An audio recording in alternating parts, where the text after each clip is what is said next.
Welcome to Level Up Tribes. Level Up Tribes provides resources to help you attain the necessary resources to level up your mind, body, and soul and realize your full potential. It is about exploring, learning, providing you with the tools from the experts for you to create a better version of yourself. I am your host, Agnes Goodwine, and welcome, Tribes. Roicia Banks was born in Phoenix, Arizona, and raised throughout the Grand Canyon State. She spent most of her younger years in the Hopi reservation and in a small town of Winslow. Ms. Banks studied at Arizona State University and graduated in 2011 from the College of Liberal Arts and Sciences, earning a Bachelor of Arts in African American Studies and a Bachelor of Arts in Political Science. Ms. Banks then pursued her master's in social work at the University of Houston. While pursuing her master's of social work, she experienced her love for community, serving at the local community center of Acres Homes. Ms. Banks assisted in creating research-based solutions, training for state employees, and foster agencies in order to eliminate systematic racism occurring in the child welfare system. Once she earned her degree, she was employed as a case manager and advocate for children in the Children Protective Services. After 2 years, Ms. Banks decided to return to her home state of Arizona and pursue social work for the Salt River Pima, Maricopa Indian community. Ms. Banks served families in tribal government for 4 years and as a social worker and advocate. To make a bigger impact in her community, she became the owner and founder of Social Roots, providing a wide range of social work services focusing on people of color in underserved communities. Social Roots provides consultation, cultural and behavioral competency training, contract social work, and home visitation for attorney clientele. Thank you for coming. Yes, thank you for having me. I'm excited to be here. Yes. So let's just, dive in and tell us about you and your upbringing. And Okay. So my name is Roicia Banks, and I am the founder and owner of Social Roots. I'm a social worker. I've been a social worker since 2012. And to start, I guess, from my beginnings, I didn't think that I was ever going to be a social worker. I thought I was going to be a lawyer. I was in foster care until the age of 8, and then I was adopted. And I think through a lot of identity issues that I was going through, whether it was I'm half Black and half Native American. So a lot of the time there was so much, I felt turmoil outside and inside, but I knew I was always good in school. yeah. And so I kind of just poured a lot into school. So school was always very easy for me. I was always on the honor roll. Then I got into high school and I was thriving in high school. And my adopted family is Native American. And so it's an interesting, I guess, parallel now that I think about it, just knowing who you are on deeply from top to bottom on one side of the fence and then not really knowing who you are on the other. Right. Let's see. So high school, I graduated top of my class, and then I went to ASU, and I was first generation. So that came with a lot of expectations and uncertainties, and didn't have any guidance, and so it was a lot. I went on full scholarship, and then where did that drive come from? So mostly because looking around my family, I knew I wanted something different, and my mom always used to say, when we were watching TV, I would see places like New York or see places like Paris. And I'm like, oh my God, I want to go there one day, and she would always be like, well, if you do this, if you do that, then, you can. And just really, really drilled education in our home. But on the other side, didn't really equip us. I feel like I grew up very fast. My mom worked 2 jobs. I was everything. I was checking homework. I was cleaning. I was cooking. I was making sure my siblings were okay.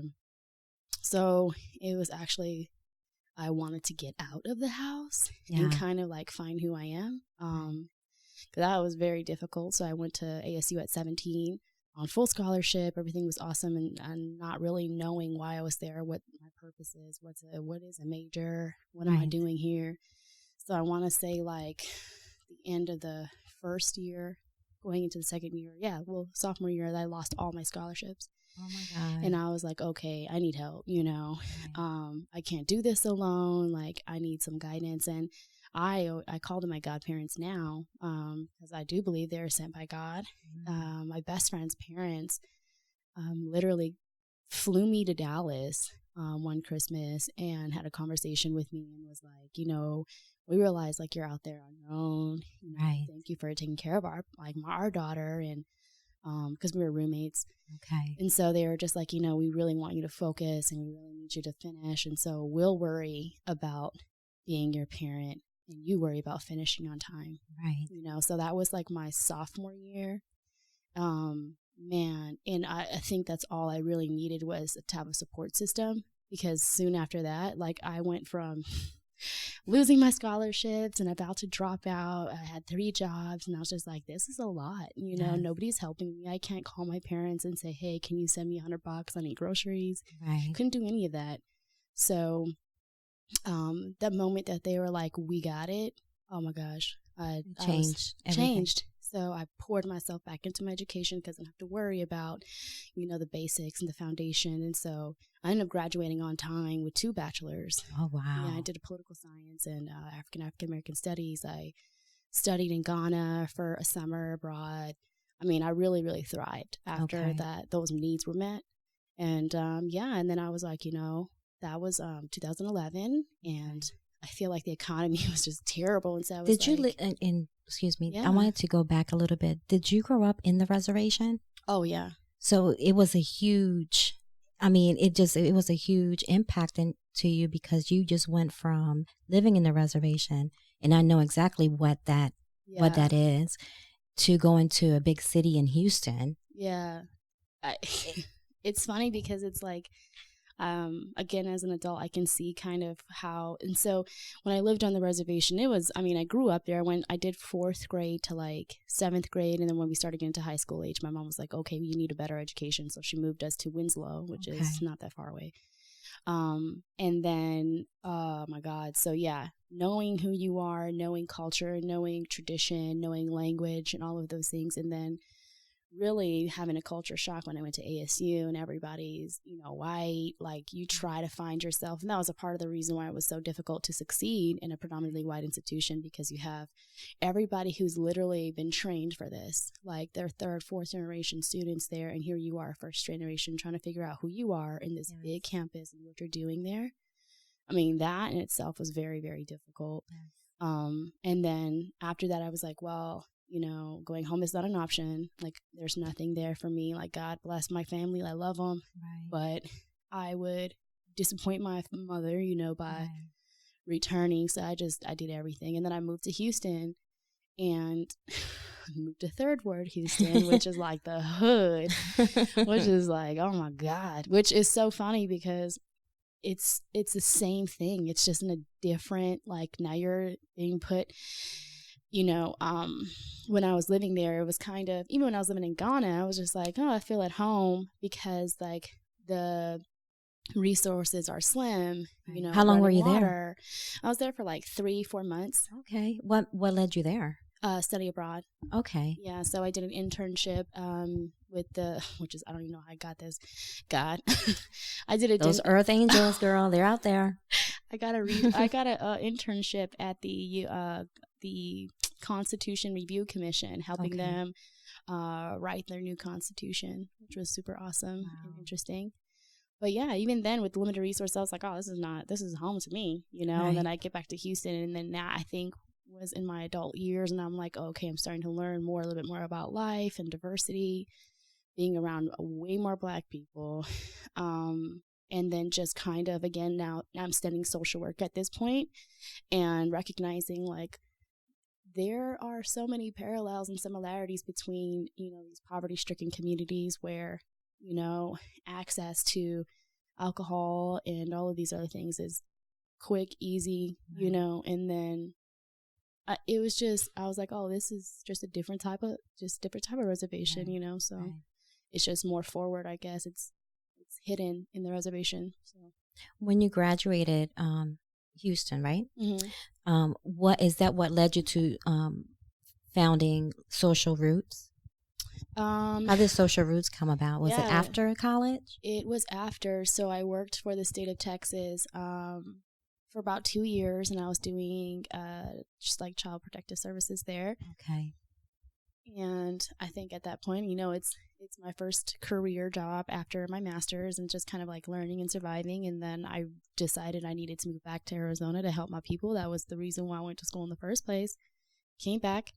And then I worked for tribal government for about 4 years. And I think in those moments of learning and seeing who the people are and how the community works and functions, and then immersing myself in the city politics, and seeing how, just how the puppets are working, and the funding and the agencies and the people who are getting paid and people who are not getting paid, people who are doing the work and people who, so it was just a lot of figuring out. Once I figured those things out and I got tired of the politics and tribal government, then I was like, you know what, I can do more good and more direct work, being and doing my own thing without restriction. So that was my reasoning. I was just kind of, for nice words, like really fed up. Yeah. I found it kind of absurd that like you go through, all this education, all this training, only to forgive me, but only to still report to a white man or a white woman, even within your own communities, working for your own people. I was just like, how is that possible? Right. And then, best interest, like, then I'm frustrated because they're not operating in our best interest. And it's like, well, why would I expect them to? Right. They're not part of the community. You do so much in the grassroots level, but then as the tier goes up, that's where the problem lays. Yes. And once you see those problems and you provide solutions and nobody is willing to hear or meet you halfway with those solutions, then you realize it's for politics and money. Yes. So I just didn't want to be a part of that. It became like an ethical issue for me. So So let's talk about Social Roots. So I think we do a lot. So and people often ask me like what it is. People ask me what it is, and it's kind of hard to explain because social work is hard to explain. Social work is very, very broad, just being that we can do anything from community macro support and program evaluation all the way over here to direct practice and clinical care. So this spectrum over here is not something that I'm interested in. I support the therapist, but that's not something that I do. Okay. I do have a clinician partner should somebody come to us with a contract and be like, hey, we need support here. Okay. How can you work? Then I have somebody they can direct to. But on this side, the more macro practice type of social work is what I'm interested in. That anything from cultural competency stuff to program evaluation, program evaluation, creating. Most of the time people are coming to me because they have an issue and they need solutions. Like, what do you think? For example, I had a contract with Maricopa County Community College District Office. Oh, nice. Yeah, and of student services, and the vice chancellor was like, we have a very limited, the numbers within the African American community high school to college population has been stagnant over X amount of years. Why do you think that is? The Hispanic population is significantly increasing, thus enrollment is significantly increasing. That makes sense, but why is the Black population, they're not being successful, or they're decreasing, or they're remaining? So I came in and kind of did some interviews and met with the high school students, or met with the high school principal and the counselors. And from a social work perspective, I could easily be like, well, I could tell you why. Like, the household dynamics just look significantly different than that of the Hispanic household or its white counterpart. Right. But I need the facts to kind of prove that. So, so and right now I'm working on creating a program that is, it is community driven, where the community takes responsibility for these high school students and mentorship and kind of guide them, because I know for me as a first generation college student, like, it's hard if you feel like most of the people who go to community college live at home. So you're still trying to deal with home responsibilities and still trying to go to school. I was lucky enough to be removed from my home and kind of inserted into college life. And at community college level, that's not an option. Yes. So sometimes they're caring for their siblings or their grandparents or what have you. Right. Or they have 5 jobs like I did. Yes. But just trying to create solutions around how to better support African-American high school students into any type of college program, whether it be associates or a technical, So it really, that's long. It really depends. Right. It's so much with us in the minority community. I mean, you're talking about family dynamics. You're talking about trauma, you're talking about poverty. I mean, it just hits us in all kinds of direction. Yes, and it's like, which one is going to take precedence before the next one? It really, you have to take them all at once. Yeah. You do. And I think that, which I'm thankful for, that mental health is becoming more of a conversation around our community, because it's those things that are hindering us from achieving our greatness. Yes. It's literally trauma that we're living in. Like, so I had to, in my master's program, I had to kind of go through what were my traumas and what were my biases and what is hindering me, right? And so, of course, foster care being one. Mm-hmm. And most of these things now I see not necessarily as a negative, but that have just led me to my purpose. Right. But not everyone sees it that way. Yeah. See, you had a vision, but some people that are in, I'm a foster kid, kind of takes that in the wrong turn and sees it as a negative, but you saw it as a positive. And I usually will correct, like, people who even people who say, like, oh, I have an autism kid. I'm like, no, you have a kid who has an autism diagnosis. Right. That doesn't define them. Just the same as a child who's in the welfare system is not a foster kid. Mm-hmm. Like, that will not define them. Like, they're still gonna. That's just another step in their journey, right? But I think all of the things that I had to go through, a lot of the trauma, abuse, like, had led me to this moment, and social roots, and just knowing and understanding. And half the time I'm doing like visits for attorneys, and going and meeting with these kids who might be dependency, might be a child of the system, and then meeting with their parents or whatever that looks like. And it's crazy because when they're telling me these stories, I'm like, yeah, hey, I got you. Most of the time, people who come to see them have no idea what they're feeling, what they've experienced, the trauma, been away from home, or having this sense of abandonment, all of those things. And I'm just like, hey, I got you. Sometimes I'll tell them my story, and they're just like, hey, if I can do it, you can do it too, but you got to stay focused. Right. So. A lot of times children, and I myself I'm a child of trauma, but I always knew that there was something better. And that's kind of what kept me going. And so you have to have some type of mindset, even young, to kind of push you through. And you mentioned this earlier. It seems like you had earth angels, like I call them, kind of always kind of showing up in your life and kind of giving you that extra nudge to kind of keep going and stay focused. I will say, starting with my adopted mother, she always isolated me out the. And I always felt at the time, like, why me? Why are you doing this to me? Or how come I can't go with them? Like, why are you making me? And just because she had higher expectations of me. Obviously, now I know that. But, there have been people who have been placed in my life. I'm like, oh, I needed you.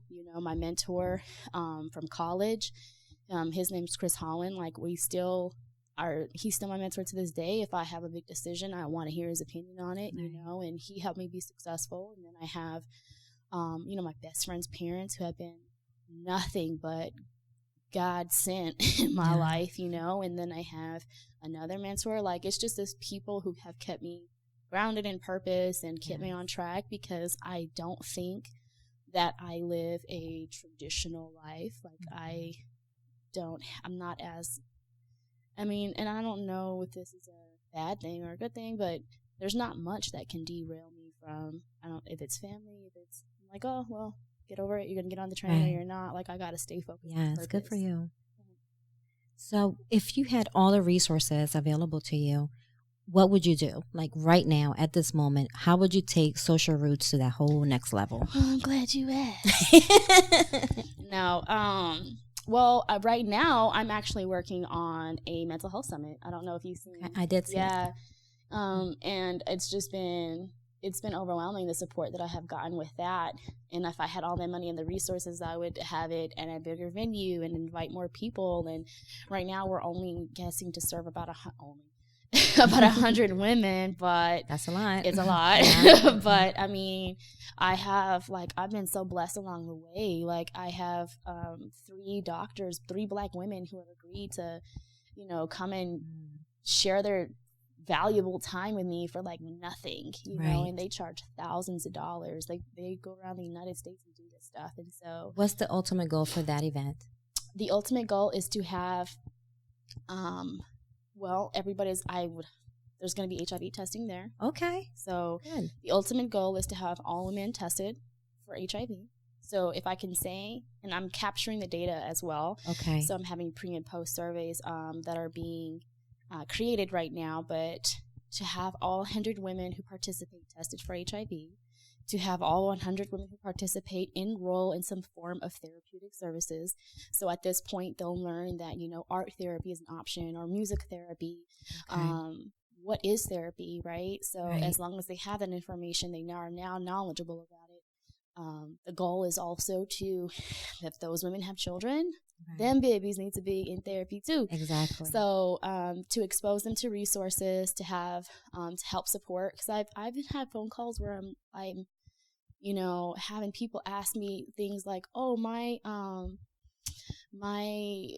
brother is suffering from cerebral palsy and da-da-da-da, like, what can I do for him? I'm like, state services? Are you kidding? Like, DDD service? Like, does he have these things? Is there someone who comes to the home? Like, because we take everything on ourselves. Yes. It's important that we use the resources that are out there and available that we pay into also. Right. But that's the thing.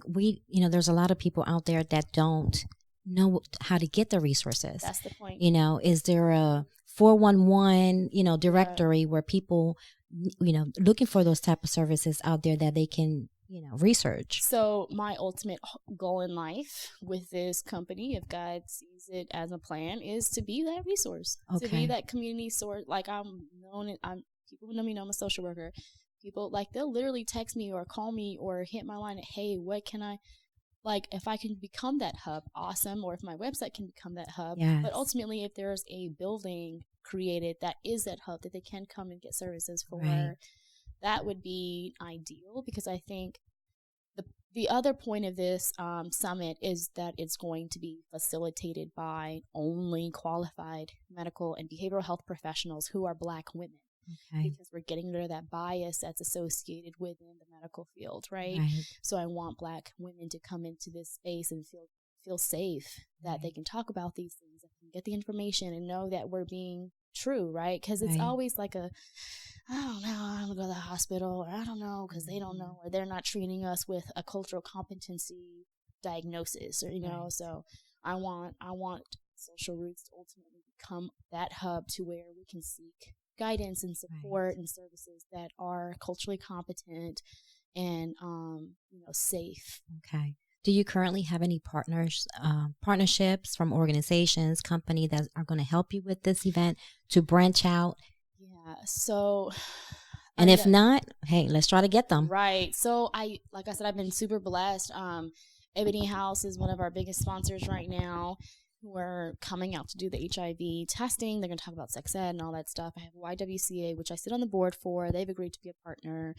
I have AARP. There's so many other sponsors, but this is all fantastic for me as a starting point, because, of course, if this happens to be what I need and want it to be, I can magnify it next. I can scale it next year. Yes. So I'm going to need those same contributors to be on board for next year. Right. But that's another reason why I'm conducting pre and post surveys.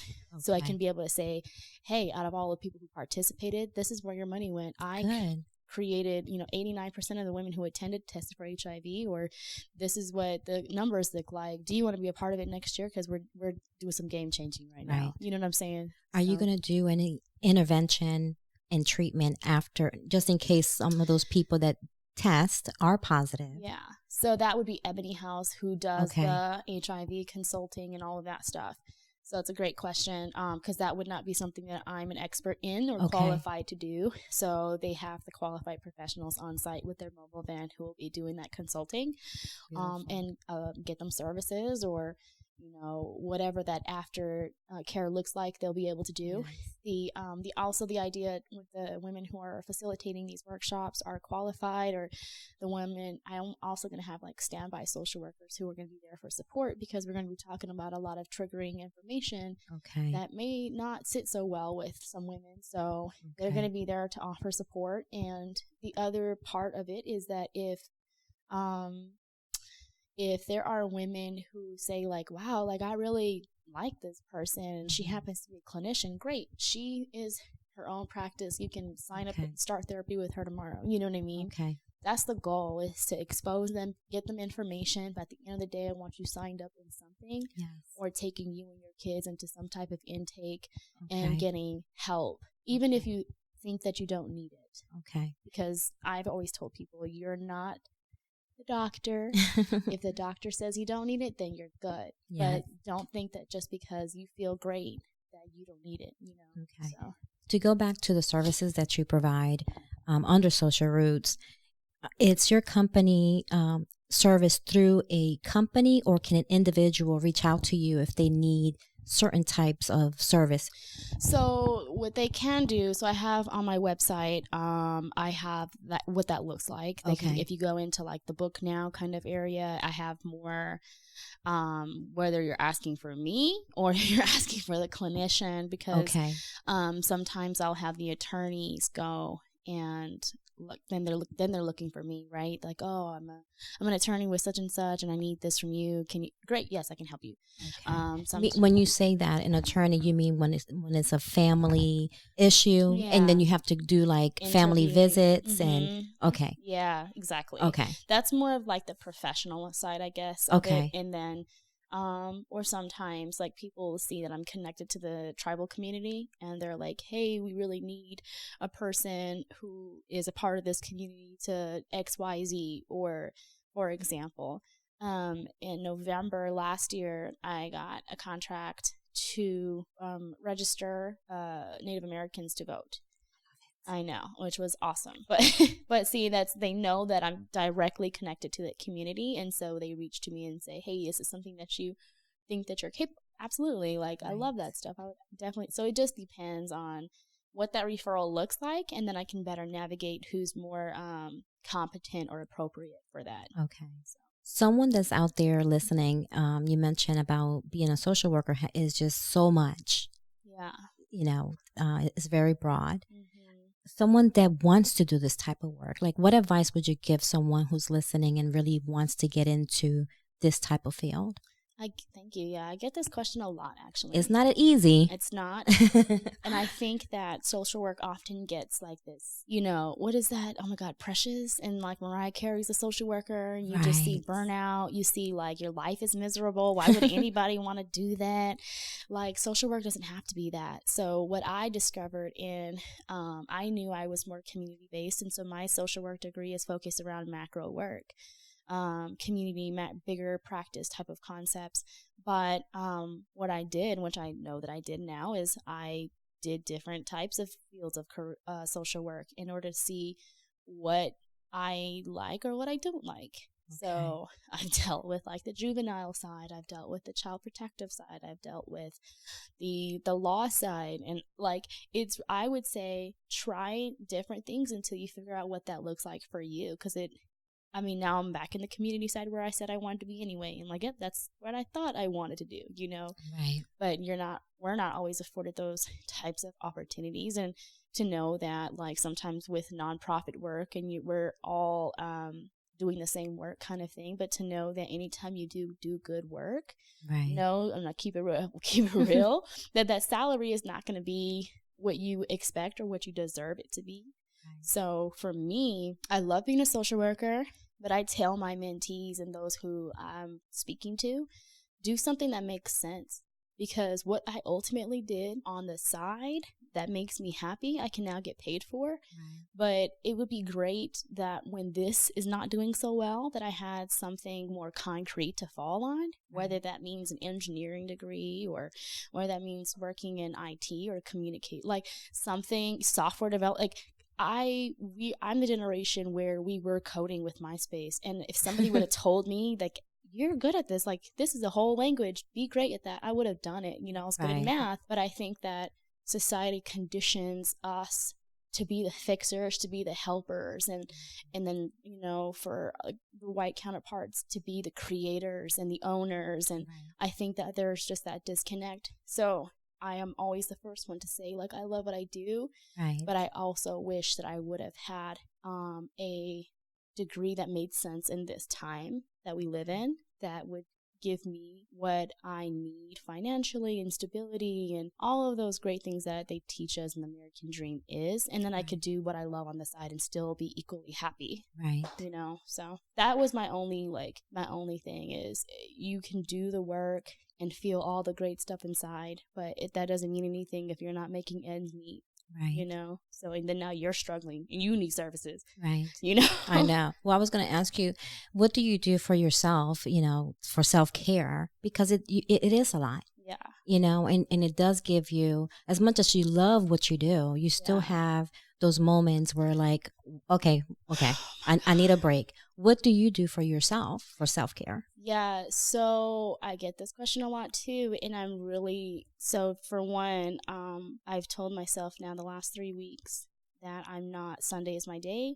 Like, do not schedule Well, thank you for having me on a Sunday. This is fun stuff. This isn't like work to me, but I need one day. And even on Friday, I was like, I am actually very exhausted. And so I stayed home on Friday because I didn't take care of myself throughout the week, and my body told me I didn't. So if you think that you can just carry on, your body's going to tell you something different. But what I think I do for one, self-care every single day, is when I get home. Sometimes that's like 8:30, 9 o'clock, what have you. But when I get home, the first thing I do is go to the shower. Like, I have to go to the shower. I don't want nobody to talk to me. I don't want my dog to bother me. Like, I have to go to the shower, and I feel like I literally wash a day off, and then I can get my mind right. So that's number one. Number two, depending on what kind of day I had, I cook. So I love to cook, and that's just kind of my therapeutic in that moment. This is what I need. I think it gives me a comfort. It reminds me of home. It reminds me of my mother and just being in the kitchen. And so that's kind of like what I do for me. But I'm not a big going out person. So I'm like, people call me grandma, and I'm okay with that. They do. But I travel a lot. So once a month I try to do something for me. I travel all of the time. So if I could save all my money and then this just be what I do, that's what I do. Right. So next month I'll be having a vacation, and then December, and then February I'll be on vacation again. So I make sure I do schedule in advance. And it helps that one of my best friends is a travel agent for her own company. So yeah, she has her own company where she does that. So I'm always like, this is what I want to do. Can you just make it happen? And she'll work it out for me, because the logistics of it I don't like. Right. So she takes care of that, and I pay her the money, and she makes my itinerary and my flights and all of that stuff. And I get to like unplug and just relax, and then I come back and I'm like, okay, grind mode again. Here we are, So I know your event is in January. Yes. What else is, in the future for Social Roots and for yourself? And second question to that is, if you need people, volunteers to help you, like what kind of help do you need, or what kind of help are you looking for? If there are people out here listening and really are interested in everything that you're doing. Yeah. Like, what are you looking for? So the first part, which is, it's funny to me inside my body and mind, and I know I shouldn't say this out loud, but I've had several people like ask me like, but I'm like, thanks so much. This is a Black only space. So I'm going to say that first. If you're not, or I don't identify or whatever, Black, African American, like, this event is not for you. The next something that I have, I'm definitely open and inclusive. I just need this space to be sacred. if that makes sense. So the volunteers. For those that are not African American, explain the reasoning behind that. So the reasoning, thank you for asking. The reasoning is because of fear of judgment. I want women to feel safe and share their stories and be open. Fear of bias. It's really interesting to see how much, even I guess for me, I'm biracial, but I live my life as a Black woman. But I'm cognizant of these things that when they happen, but when I'm around a white, and I had a white male who is running for office and was like, tell me what I can do. I'm like, you're definitely not invited, dude, but thank you for your, right. Thanks so much. Like, I'm honored that you would even ask, but I really need this space to be safe and sacred because there's a lot that we need to feel safe about enough to talk. Okay. And oftentimes what happens is when there are outsiders in a community that come into that space, it's, I don't want to share because, or I don't, so I don't need that to happen. Like, right. I need us to, this is serious. We're talking about suicide prevention. We're talking about postpartum. Like, I need you present. You know what I mean? And that can't happen if we have people in the space who don't feel safe. Okay. Yeah. Well, no, that's fair.